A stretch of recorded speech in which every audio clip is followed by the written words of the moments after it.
এজন্য আমার ভাইয়েরা, তাহলে প্রকৃত ইসলামের 1 নম্বর রোকন হলো ওয়ান্না মুহাম্মাদ রাসূলুল্লাহ, আল্লাহ রাসূল সাল্লাল্লাহু আলাইহি ওয়াসাল্লামকে আমার ইত্তেবার জন্য একমাত্র ইত্তেবার তাওহীদ হিসেবে নির্ধারণ করতে হবে।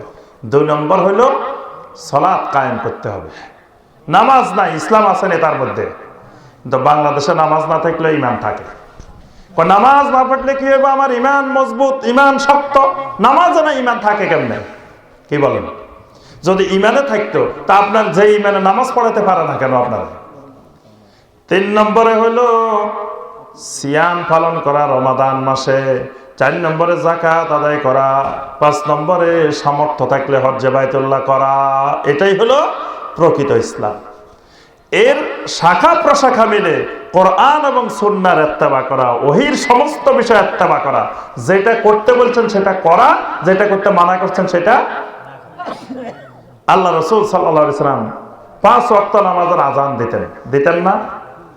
কিন্তু জানাজার নামাজের আযান দিতেন নাকি? ঈদের নামাজে দিতেন নাকি? যদি বলি জানাজার নামাজে আযান দিব, ঈদের নামাজে আযান দিব, আযান কি খারাপ জিনিস নাকি? অসুবিধা কি? দেওয়া যাইব? আযান দেওয়া যাবে না কেন? কি বলেন আপনারা? আযান দিলে অসুবিধা কি? আযান দিলে তো সওয়াব না হয়, গুনাহ হয় নাকি? তা আমি ঈদের নামাজে আযান দেব, এই জিনিসটা বাংলার মুসলমান সহজে বোঝে না। কয় মি এটা খারাপ জিনিস নাকি? এটা তো ভালো জিনিস। কিন্তু এই ভালো জিনিসটা খারাপ, এই ভালো জিনিসের কারণে জাহান্নামে যাইতে হবে। আল্লাহ রাসূল সাল্লাল্লাহু আলাইহি ওয়াসাল্লাম যেখানে আযান দিয়েছেন সেখানে আযান দেওয়া সুন্নাত, যেখানে আযান দেন নাই সেখানে আযান না দেওয়া সুন্নাত। একটার নাম সুন্নতে ফেলিয়া আর একটার নাম সুন্নতে তারকিয়া। আল্লাহ পাক সূরা আল হাশরের 7 নম্বর আয়াতে বলে দিয়েছেন, ওয়ামা আতাকুমুর রাসূলু ফাখুযুহু ওয়ামা নাহাকুম আনহু ফান্তাহু। আমার রাসূল যা করতে বলে সেটা করো, যেটা মানা করেন সেটা ছাড়ো। এটার নাম হলো ইত্তেবা। এজন্য আমার ভাইরা, জীবনের সর্বক্ষেত্রে শিরক ছাড়তে হবে, তাওহীদ ধরতে হবে, বেদাত ছাড়তে হবে, সুন্নাত ধরতে হবে। সর্বশেষ কথা যেটা, এই যে রামচন্দ্রপুর রহমানিয়া মাদ্রাসা, মাদ্রাসার মধ্যে কি শিখায় বলেন তো দেখি? মাদ্রাসার মধ্যে কি শিখায়? এলেম শিখায়। এলেম। মাদ্রাসায় কি শিখায়? এলেম শিখায়। আল্লাহর জমিনে সবচেয়ে দামি কি জিনিস বলেন দেখি? যে সবচেয়ে দামি, সবচেয়ে মূল্যবান জিনিস হলো এলেম। এলেমওয়ালা মানুষ কারা? জমিনে সবচেয়ে বড় আলেম কারা? নবীরা। নবীরা হলেন কি? সবচেয়ে বড় আলেম। আল্লাহ রাসূল সাল্লাল্লাহু আলাইহি ওয়াসাল্লাম বলেন, বুইসতু মুআল্লিমান, আমি দুনিয়াতে এসেছি মুআল্লিম হয়ে। আমি দুনিয়াতে ওস্তাদ, মুআল্লিম। মুআল্লিম মানে আমি এলেম শিখাই। তাহলে নবী রাসূলরা জমিনে হলেন এলেমওয়ালা মানুষ, সবচেয়ে বড় এলেমওয়ালা মানুষ। এই জন্য আল্লাহর নিয়ামত প্রাপ্ত মানুষের মধ্যে 1 নম্বরে নবী রাসূলরা।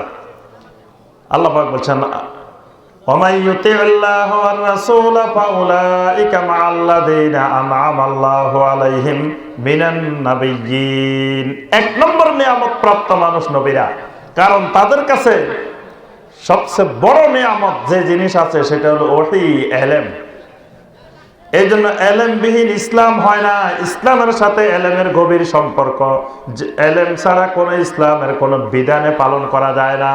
ওযু করতে যাবেন এলেম লাগবে, গোসল করতে যাবেন এলেম লাগবে, তায়াম্মুম করতে যাবেন এলেম লাগবে, খাইতে যাবেন এলেম লাগবে, ঘুমাইতে যাবেন এলেম লাগবে, নামাজ পড়তে যাবেন এলেম লাগবে, রোজা রাখবেন এলেম লাগবে, হজ করতে যাবেন এলেম লাগবে, বিয়ে করতে যাবেন সেখানেও এলেম লাগবে। লাগবে না? বিয়ে করতে গেছেন এলেম ছাড়া বিয়ে হইব না। সব জায়গায় একজন মুমিনের এলেম লাগে। এলেমের সাথে দ্বীন, এলেমের সাথে ইসলাম গভীরভাবে সম্পর্ক। এই জন্য ইমাম ইবনে সিরিন রাহিমাহুল্লাহ বলছেন, ইন্না হাযাল ইলমা দ্বীন, এই এলেম হলো ওহীর এলেম হলো দ্বীন। ফানজুরু আম্মান তাখুযুনাহু, কার থেকে তুমি দ্বীন নিতেছো সেটা ভালো করে দেখো। এলেম হলো দ্বীন। কারণ এলেমবিহীন দ্বীনের কোন জিনিস পালন করা যায় না, মানা যায় না, বিশ্বাস করা যায় না। এলেমবিহীন, এলেম লাগবে।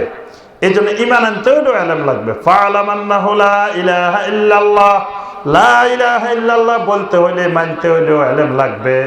তাহলে এলেমের ব্যবস্থাপনা যেখানে করা হয় সেটার নাম হলো কি? মাদ্রাসা। তাহলে সবচেয়ে দামি, সবচেয়ে নিয়ামত প্রাপ্ত জিনিস। তাহলে যেই গ্রামে মাদ্রাসা আছে সেই গ্রাম হলো সবচেয়ে দামি গ্রাম। আচ্ছা, বাংলাদেশের মধ্যে সবচেয়ে দামি জায়গা কোনটা বলেন দেখি? কথা কয় না। ঢাকা। ঢাকা শহরের জায়গার দাম সবচেয়ে বেশি না? সবচেয়ে দামি জায়গা। কেন ঢাকা শহরের এত দাম কেন? বাংলাদেশের সবচেয়ে দামি মানুষ যারা, তারা ঢাকা শহরে থাকে, এই জন্য ঢাকা শহরের জায়গার দাম বেশি। কি বলেন? দামি মানুষ, বাংলাদেশের মধ্যে সবচেয়ে দামি মানুষ মহামান্য রাষ্ট্রপতি থাকে কোথায়? চিটাগাং নাকি ঢাকা? মাননীয় প্রধানমন্ত্রী থাকে কোথায়? মাননীয় মন্ত্রী মহোদয়রা থাকে কোথায়? তাহলে বাংলার সবচেয়ে দামি দামি মানুষ যারা, তারা থাকে ঢাকায়। এই জন্য ঢাকার জমিরও দাম বেশি, ঢাকার জমিও দামি। ঠিক যেই গ্রামে এই দামি আলেম আছে, দামি ওলামায়ে কেরাম আছে, ওয়ারাসাতুল আম্বিয়া আছে, ওই গ্রামও সবচেয়ে দামি গ্রাম। সুবহানাল্লাহ। সুতরাং এই রামচন্দ্রপুর রহমানিয়া মাদ্রাসা, এই মাদ্রাসাকে আপনারা সর্বপ্রকার সহযোগিতা করবেন। করবেন তো? কি রকম সহযোগিতা? খালি তাকায় তাকায় দেখবেন আর মহব্বত করবেন নাকি? আমার আব্বা আমারে অনেক মহব্বত করি, সকালে একবার চেহারার দিকে তাকাই, বিকালে একবার তাকাই, কিন্তু অসুখ হইলে ডাক্তারের কাছে নিই না। এত মহব্বত যে চিকিৎসাবিহীন ঘরে মরে যাইতেছে, ডাক্তারের কাছে নেয় না, এমনি মহব্বত করে। ইমাম সাহেবের এত মহব্বত, রাস্তায় দেখা হলে আসসালামু আলাইকুম, লম্বা লম্বা সালাম, কিন্তু ইমাম সাহেবের বাড়িতে খাবার আছে কিনা, পরিবার কেমনে চলতেছে সেই খবর কোনোদিন নেই না। এমনি অনেক মহব্বত ইমাম সাহেবের জন্য, মা বাবার জন্য অনেক মহব্বত। কিন্তু কমলা, আঙ্গুর, আপেল নিয়ে, ভালো ভালো জিনিসটা নিয়ে আমার পীর সাহেব হুজুরের কাছে যাই, আব্বা আম্মার জন্য ভালো ভালো জিনিসগুলো আনি না। এমনি কত মহব্বত। মহব্বতের নমুনা এটা নাকি? তাহলে মাদ্রাসার মহব্বত করবেন। প্রথম মহব্বত হলো এই মাদ্রাসার মধ্যে নিজের ছেলে মেয়েদেরকে ভর্তি করাই দিবেন। এটা হলো আসল মহব্বত, খাঁটি মহব্বত। মহব্বত নিয়ে রাজনীতি করে আমাদের দেশে অনেকে, মানে নবী সাল্লাল্লাহু আলাইহি ওয়াসাল্লামের মহব্বত নিয়ে বুঝাইতে চায় আমরা আশেকে রাসূল, আশেকে রাসূল, নবীর মহব্বত। কিন্তু নবীর মহব্বত এমন মহব্বত নবী সাল্লাল্লাহু আলাইহি ওয়াসাল্লামের সুন্নতে নাই। সুন্নত নাই, যতক্ষণ আপনি মহব্বত হবে না। নবী সাল্লাল্লাহু আলাইহি ওয়াসাল্লামের মহব্বত করতে হলে ফাত্তাবিউনি, নবী সাল্লাল্লাহু আলাইহি ওয়াসাল্লামের সুন্নতের ইত্তেবা লাগবে। মাদ্রাসারে মহব্বত করবেন, মাদ্রাসার ছেলে মেয়েরে ভর্তি করাইবেন। ছেলে মেয়ে দিবেন না, এমনি মাদ্রাসারে মহব্বত করেন। ছেলে মেয়ে পড়াবেন ইংলিশ মিডিয়ামে, ছেলে মেয়ে পড়াবেন অন্য অন্য জায়গায়, এমনি কি মহব্বত মাদ্রাসার জন্য? তা এত মহব্বত হলে আপনার ছেলে মেয়েগুলোরে পড়ান না কেন? কি বলেন? তারপরে মাদ্রাসায় মহব্বত করবেন। মাদ্রাসার যত প্রকারের সহযোগিতা দরকার, অর্থনৈতিক সহযোগিতা, মানসিক সহযোগিতা, শারীরিক সহযোগিতা, সব ধরনের সহযোগিতা করে মাদ্রাসাকে সহযোগিতা করবেন। এরপরে মাদ্রাসার বিপদে আপদে সব সময় এগিয়ে আসবেন। মাদ্রাসা কিভাবে সুন্দর করে গড়ে উঠবে, কিভাবে এই গ্রাম থেকে ওহির এলেম বিতরণ হবে, যে এলেমের মাধ্যমে তাওহীদ চিনা যাবে, শিরক চিনা যাবে, যে এলেমের মাধ্যমে সুন্নত চিনবে, বেদাত চিনবে। সব এলেমে কিন্তু তাওহীদ চিনে না, সব এলেমে সুন্নত চিনে না। আবু জাহেলের কাছে এলেম কম ছিল না, কি বলেন? ওই যুগের সবচেয়ে বড় বুদ্ধিজীবী, কিন্তু আবু জাহেলের জ্ঞান দিয়ে তাওহীদ চিনতে পারছে, সুন্নত চিনতে পারছে। ঘরের পাশে তাওহীদ, ঘরের পাশে সুন্নত, তাও চিনতে পারে না। সুবহানাল্লাহ। কোথায় আফ্রিকা থেকে বেলাল রাদিয়াল্লাহু তাআলা আনহু এসে তাওহীদ চিনে গেছে, সুন্নত চিনে গেছে, ঘরের পাশে থাকে চিনে নাই। তাহলে সব এলেমে শিরক চিনে না, তাওহীদ চিনে না, বেদাত চিনে না, সুন্নত চিনে না। এজন্য এমন আলেম তৈরি করতে হবে যেই আলেম কোনটা শিরক কোনটা তাওহীদ স্পষ্ট করতে পারে, কোনটা সুন্নত কোনটা বেদাত এটা স্পষ্ট করতে পারে। ইনশাআল্লাহ রামচন্দ্রপুর রহমানিয়া মাদ্রাসা সেই কাজ করবে ইনশাআল্লাহ। এমন আলেম তৈরি করবে, আলেম বেশি দরকার না, বাঘের বাচ্চা একটা দরকার। কি বলেন? আলেম বানালেন 500, সবগুলা বেদাত, খালি বেদাত করে করে খায়, শিরক করে, এরকম আলেম বানালে লাভ আছে না? একটা বানান, শিরক করবে না, বেদাত করবে না, তাওহীদের উপরে সুন্নতের উপরে চলবে এবং তাওহীদ সুন্নাহর দায়ী হবে, এরকম আলেম তৈরি করবেন ইনশাআল্লাহ। আমরা দোয়া করি এই মাদ্রাসা যেন সেই ধরনের আলেম, কোরআন সুন্নাহর অনুসারী আলেম, কোরআন সুন্নাহর প্রকৃত দায়ী তৈরি করতে পারে। আল্লাহ পাক এই মাদ্রাসাকে কবুল ও মঞ্জুর করে নিন।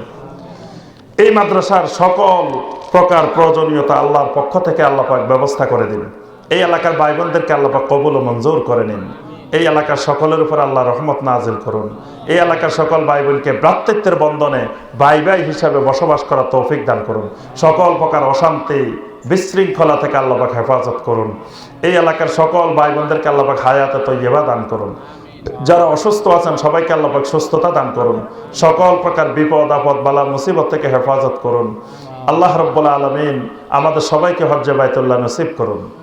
আল্লাহ রাব্বুল আলামিন আমরা দুনিয়া যতদিন বেঁচে থাকি ইসলামের উপরে বেঁচে থাকার, দুনিয়া থেকে বিদায় নেওয়ার সময় ঈমানের সাথে বিদায় নেওয়ার তৌফিক দান করুন।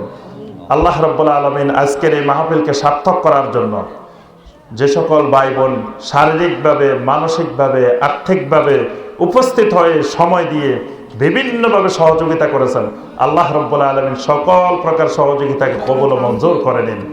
আল্লাহ রাব্বুল আলামিন আমার জিন্দেগির সকল গুনাহগুলোকে মাফ করে দিন।